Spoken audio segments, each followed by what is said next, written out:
Salut à tous, la team OL, Thomas Chouet, Joe Menet, le retour. Salut. Ça fait super longtemps. Joe Menet, le collectionneur de maillots. T'as ta collection derrière ou pas? Elle doit être par là, attends voir. Joe, c'est impressionnant la collection de maillots de l'OL qu'il a. C'est abonnement extraordinaire. Ça, on avait dit qu'on ferait une vidéo peut-être dessus. Ça pourrait être vraiment cool. On s'en fera une. C'est vraiment cool. Tu sais quoi, Joe Menet, je t'appelle Joe Menet. Joe, on va la faire cette vidéo. Putain, on va la faire parce que je pense qu'elle pourrait être intéressante. Tu vas nous présenter tous tes maillots. T'en as combien? J'en ai une quarantaine, un peu plus. Voilà. Et en plus, des maillots portés en match, tout ça, pas mal du tout. Ouais. Ah ouais. Bon, comment ça va, mon Joe? Bah écoute, tu vois, je suis encore attristé par un nouveau match horreur. Franchement, c'est une catastrophe. C'est une catastrophe. J'ai l'impression que les matchs se ressemblent, les années se ressemblent. Je suis dépité. Tu vois, hier soir, à la fin du match, j'étais même pas énervé. J'étais juste Comme moi. anéanti. Tu subis.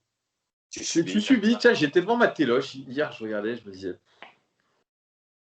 Tu sais, j'étais sur mon téléphone en même temps. J'ai une bouillie. Tu vois, alors les 15 premières minutes, bon, ça a été. 15-20 premières minutes, on a les deux grosses occasions. Je me suis dit, bon, on part peut-être sur quelque chose de bien. Cherki, pas mal. Au milieu, ça combine bien, etc. Et puis après. Ah, mais c'était une catastrophe. Bah, surtout que tu vois, je suis passé chez Bart juste avant. Ouais. Je lui ai fait mon blabla en disant ouais, super, il va y avoir les jeunes. J'attends ça depuis décembre dernier. J'étais intervenu chez Bart en lui disant putain, on fait pas jouer Bart, on fait pas jouer Cacré, Cherki, c'est où le problème, etc. Je dis c'est les jeunes qui vont nous sauver. Ce soir, c'est la bonne. Putain, et qu'est-ce qui se passe? Alors tu fais bien de le dire parce qu'il y a Hervé Penaud, tu sais, Hervé Penaud, le journaliste de l'équipe qui a été pas mal tensé la saison dernière parce qu'il était pro Genesio. Enfin, oui, c'est ça, la saison dernière, il était pro Genesio. Et là, il dit tiens, bon de supporters lyonnais disait que le problème venait de Genesio, puis ensuite de Silvino, puis de Garcia. Puis il réclamait les jeunes. Et là, bizarrement, on a pas mal de jeunes du centre de formation sur la pelouse. Et pourtant, il n'y a pas la baguette magique. T'es un peu d'accord, toi, avec ça, avec cette provocation ou pas? Je suis d'accord. Alors moi, tu sais, hein, j'étais pas un anti-Genesio. Je pense que Genesio, on a trop précipité son départ. Ça aurait été mieux de peut-être refaire encore une année avec Juni et Silvino. Peut-être que ça aurait pu fonctionner. Je pense on a dynamité tout ça en fait avec une accélération du départ de Genesio. Les jeunes, moi, je suis pour justement les mettre en valeur parce que tu sais, je suis énormément à la Nationale 2, je suis beaucoup les jeunes de l'OL et je savais qu'il y avait un potentiel qui était juste extraordinaire. Là, on a vu encore hier hein, que les jeunes, dès qu'ils rentrent, ça fait beaucoup, beaucoup de fraîcheur, ça fait du bien à l'équipe, mais ça vient pas de là le problème. Ça vient d'où le problème, Joe? Bah là, sur le match d'hier, c'est qu'on n'est pas assez tranchant. Quand on regarde comme on est devant le but, on fait peur à personne. On fait peur à personne. En défense, on n'est pas mauvais. On a un milieu de terrain qui est garni, qui est franchement un des meilleurs de Ligue 1. Et par contre, devant, on n'y arrive pas. On n'y arrive pas. Mais ça vient d'où? Attends, moi, je cherche. Ça vient d'où ce manque de réalisme? Franchement, parce que c'est ce que je répète, je le disais avec Julien Martin, je le disais dans ma vidéo. En termes d'expected goals, pour l'instant, on est les meilleurs de Ligue 1. On aurait dû marquer 10 buts, on en a marqué 5. On aurait dû être premier du championnat aussi avec les expected points. C'est quoi le problème? C'est quoi le problème? Franchement, on parle de réalisme, etc. Il faut travailler à l'entraînement, on ne sent pas dans les bonnes. Qu'est-ce qui se passe? C'est quoi? C'est un problème de confiance? Il y a plusieurs problèmes. Déjà, le premier problème, c'est que quand tu as des mecs qui sont en instance de départ, je pense pas qu'ils aient vraiment tout à fait la tête à l'OL et dans leur match. Depay, que j'adore, hein, je suis un grand défenseur de Depay. Hier, je l'ai encore cherché sur le terrain. Je me demande s'il y a encore ce matin. Je suis un peu d'accord. Et pourtant, les stats, elles sont pas dégueu. Elles sont pas dégueu, les stats de Depay. Hier, c'est 5 passes clés quand même pour lui. Il fait quelques coups d'éclat, mais on sent que c'est pas le même Memphis. Je suis bien d'accord avec toi. Le body language n'est pas bon. La gueule toujours en train de faire tête. Tu sens que bon, il sait pas ce qu'il fout là. Tu sais. C'est un tout. Et puis, je sais plus qui disait ça, un journaliste hier, et je suis totalement d'accord avec lui. Ça fait plus d'un an et demi, mais encore je suis gentil, qu'on n'a pas un mec qui est capable de tirer qui est peu de tirer depuis, je sais pas, depuis 20 mètres, même à l'entrée de la surface, ça ne pas. T'as raison. Quand on regarde les stats, de ce qu'on a pu planter là sur les derniers matchs, c'est quasiment la moitié, c'est des pénaltys, il y a le contre-camp. C'est dégueulasse ces stats. Hein. Pour moi, c'est pas des stats dignes de l'Olympique Lyonnais. On doit frapper plus souvent. Qui peut frapper de loin? Il y a Gianluca qui a tenté, il a été contré. Je crois que j'ai vu une frappe de loin. C'est Guimarães, mais alors catastrophique. Il se met une roulette et il tape du gauche. Il est complètement raté. Effectivement, on n'arrive pas à tirer de loin. Et encore, j'ai l'impression que ça se matche avec le fait qu'on n'arrive pas sur coup franc non plus. On n'a pas de tireur vraiment de coup franc. On a Memphis peut-être. Mais à part Memphis, tu veux faire tirer qui? C'est pareil, on a un vrai problème là-dessus, ça c'est sûr. On n'a pas de vrai tireur de coup franc. On a Cherki qui pourrait peut-être avoir le potentiel. On a Depay qui a le potentiel, mais où il y a quand même, c'est compliqué. Le seul qui avait pour moi peut-être le potentiel, ça me fait mal de le dire, hein, le seul qui avait peut-être le potentiel de tirer des bons coups francs, c'était Bertho Traoré, qui est parti. Et j'en suis très content. Hein. Je suis content qu'il soit plus là. Alors, Bertho Traoré, tu sais quoi, je me fais la réflexion en voyant toute cette bouillie, tous ces mecs qui rentrent, du Toko Ekambi. Je pense très sincèrement que même un mauvais Bertrand Traoré serait meilleur aujourd'hui que Karl Toko Ekambi, etc. Non, je rigole pas, tu vois. Techniquement, tu sais que je suis d'accord avec toi. Il y a plus de talent chez Bertho Traoré que Toko Ekambi. Il y a plus de capacité à faire quelque chose, à être décisif que Karl Toko Ekambi. Malheureusement, c'est la tête à l'envers pour Bertho Traoré. La tête à l'envers. Et je pense que franchement, il part un petit peu dans l'anonymat, mais sa première saison surtout, était quand même plutôt encourageante. Mais Toko Ekambi, mon pote, franchement, déjà, j'aime pas le mec. Arrogant, il est pas sympathique ce type. Puis quand il rentre, c'est... Oh, c'est catastrophique et je me demande vraiment comment on a pu lever la clause de rachat de Toko. Hein. Selon moi, ça reste encore une fois une erreur dans la cellule de recrutement. J'ai pas compris. En plus, elle était obligatoire que s'il y avait la Coupe d'Europe. Si on était en Europe, exactement. Donc voilà, ils se sont dit, il a fait 2-3 bons matchs, machin, etc. Mais Toko Ekambi, c'est pareil. Hein, déjà, c'est un attaquant de pointe hier, il le fait rentrer sur un côté. Toujours, quand il faut centrer, t'as pas vu la banane qu'il a mise là, quand il est centré en retrait, on sait même pas qui la mettait. C'est un sketch. Enfin, à un moment donné, on a des joueurs professionnels, on doit être exigeant. Tu es à l'Olympique Lyonnais, tu gagnes entre 150 et 200 plaques par mois. Donc ça, moi, je m'en fous complètement. Alors, on me dit qu'on ne peut pas tout rapporter à l'argent. Je suis désolé. Nous, on travaille, quand on taffe, toi, Joe, toi comme moi, on travaille pour des salaires qui ne sont pas énormes. Voilà, donc il va falloir arrêter de déconner. Là, tu dois justifier quand même un sacré salaire. Tu es dans un club confortable où tu sais que tu vas jouer régulièrement la Champions League, normalement. Tu as un bon environnement, tu es dans une belle ville. Donc arrêtons un peu de déconner. Je ne sais pas ce qu'ils travaillent aux entraînements. Je sais pas. Je pense que vraiment il y a un problème mental aussi dans cette équipe parce qu'ils perdent complètement leur capacité. Et j'ai l'impression, tu vas me dire si je me trompe, à domicile surtout. Ah mais c'est ça le plus grave, c'est que maintenant les équipes viennent. Mais c'est sûr, les équipes viennent chez nous en se disant tranquille, on est à Lyon. Mais exactement. On vit dans quel monde? Normalement, Lyon, et je te parle de l'époque Gerland, etc. Putain, les mecs, ils venaient à Gerland, ils étaient comme ça. La grande époque, ils se chiaient dessus. Ils se chiaient dessus. Mais le Groupama Stadium, c'est pas une citadelle imprenable, c'est un beau stade. C'est un beau stade. Il y a une belle ambiance. Les supporters mettent une belle ambiance quand, bien sûr, il y a tout le stade. Moi, j'ai vu des superbes ambiances au Groupama Stadium. Mais je les ai vus un nombre incalculable de fois se chier dessus.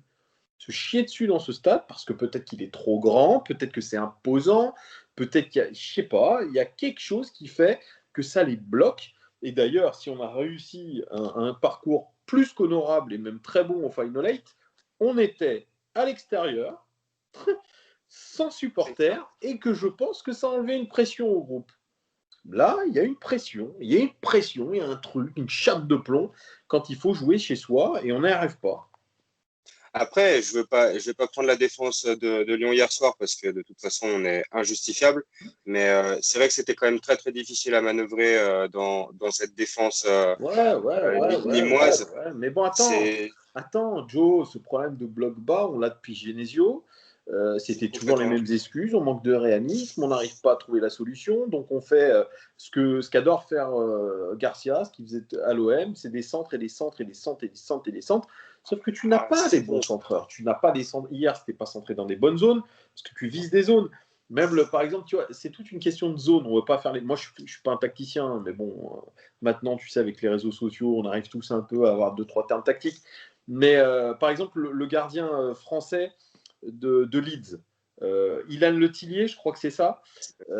Il a appris avec Bielsa. Il est titulaire avec Leeds. Il a appris avec Bielsa quand il joue assez, il relance court sur les latéraux et sur les centraux, mais il dit quand je dois allonger, je vise pas un joueur, je vise une zone. Une zone. Donc il faut arrêter de me dire je centre sur un type, centrer dans une zone. Et c'est-à-dire c'est au joueur ensuite à se déplacer dans cette zone.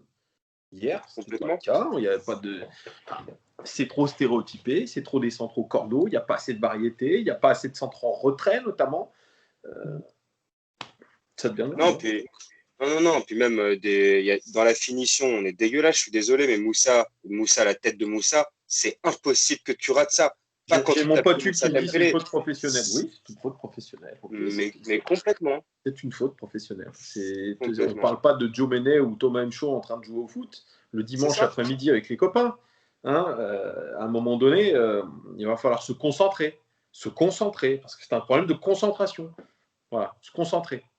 De Non, calme, puis non, calme. Trouver du calme, du relâchement quand tu fais ça.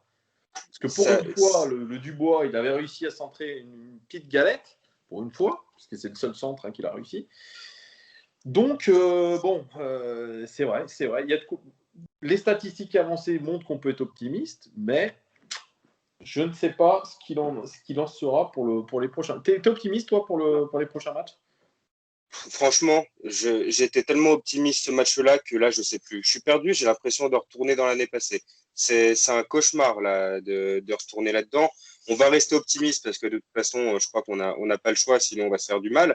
Mais non, puis même, je suis désolé, on s'appuie sur qui? On s'appuie sur les jeunes parce que notre équipe est tellement creuse qu'on est obligé de s'appuyer sur des gamins qui ont 17 ans comme Cherki, malgré que son talent est juste incroyable. Des Ouais. gamins comme Barr qui est rentré entre les matchs amicaux au début et le match titulaire là et la rentrée qu'il a fait à Montpellier, il a prouvé 15 fois plus que Cornet à ce poste-là. Et je ne comprends pas, je suis d'accord avec Julien qui parlait hier avec Hugo, c'est un scandale. C'est pas normal de la part de Garcia de ne pas l'avoir mis avant.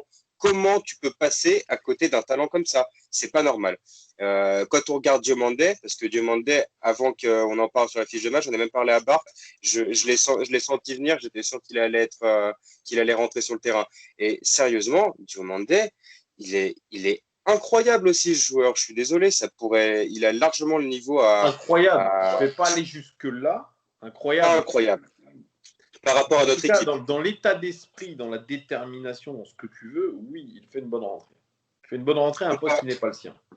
Comparé à ce qu'on a sur le terrain et ce qu'on a sur notre Oui, feuille de match. Hein. mais Dubois, il est cramé physiquement. De toute façon, Cornet est cramé physiquement. Je crois que tu te rends compte, il y a beaucoup de lassitude, je pense, depuis le Final 8. Il y a beaucoup de fatigue accumulée, fatigue mentale, émotionnelle.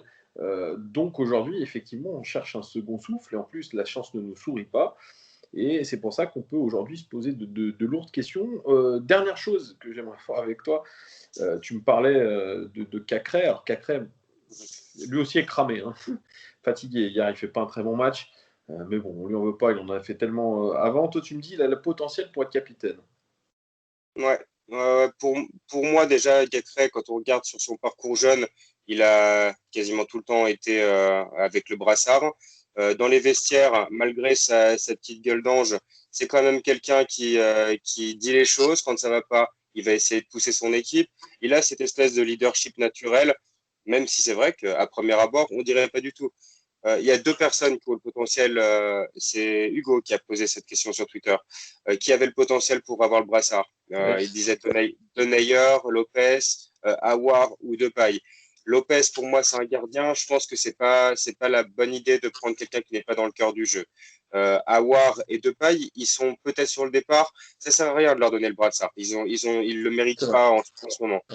Denayer, c'est un très très bon joueur. Il est régulier, c'est peut-être le plus régulier à Lyon. C'est un patron sur la défense, mais il n'a pas ce leadership, il n'a pas ce caractère. Il y a deux joueurs, selon moi, qui ont vraiment le potentiel. C'est Cacré, parce que lui, par contre, hein, il est peut-être jeune, c'est peut-être même un peu tôt, mais au moins, lui, quand il est sur le terrain, il s'arrache. Hier, on sent qu'il est cramé, parce qu'il est en train de faire le boulot de tous ses copains qui se la touchent.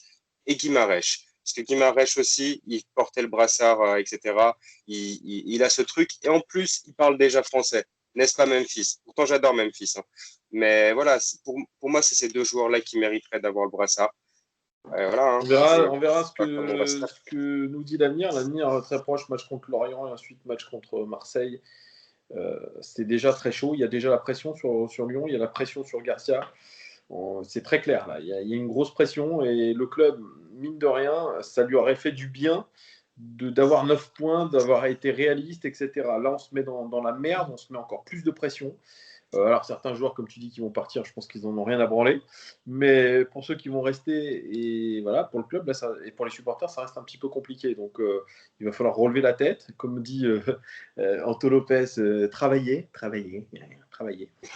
Mais voilà. Bon, je pense qu'on a fait le tour un petit peu de l'actu avec Joe. Très intéressant. Joe, on va la faire cette vidéo avec les maillots. Hein.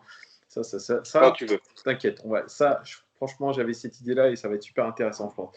Les gones, n'hésitez pas à commenter ce qu'a dit Monsieur Joe Mene here. Ça fait plaisir de le revoir un petit peu, le Joe.